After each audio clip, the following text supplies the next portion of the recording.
నమస్కారం ఈటీవీ 360కి స్వాగతం ముందుగా ప్రధాన అంశాలు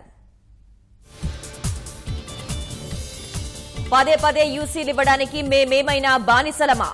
మోదీ ఆరోపణల్ని ధీటుగా తిప్పికొట్టిన చంద్రబాబు పోరాటంలో కలిసి రావడం పవన్ ఇష్టమన్న సీఎం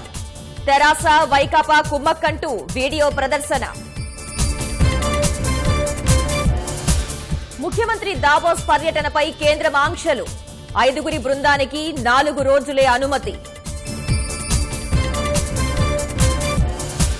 350 కోట్లు ఎందుకు వెనక్కి తీసుకున్నారు కేంద్ర ఆర్థిక శాఖ వివరణకు హైకోర్టు ఆదేశం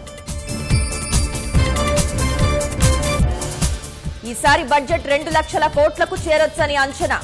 ఫిబ్రవరి 15 కల్లా కసరత్తు పూర్తికి ప్రభుత్వం నిర్దేశం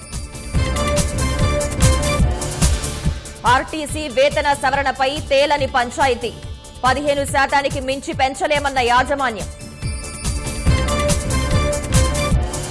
పురుషోత్తపట్నం ఎత్తిపోతల పరిపూర్ణం నేడు 2వ దశ జాతికి అంకితం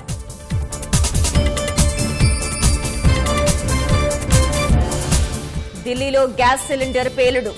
2 అంతస్తుల భవనం కూలి 7 మృతి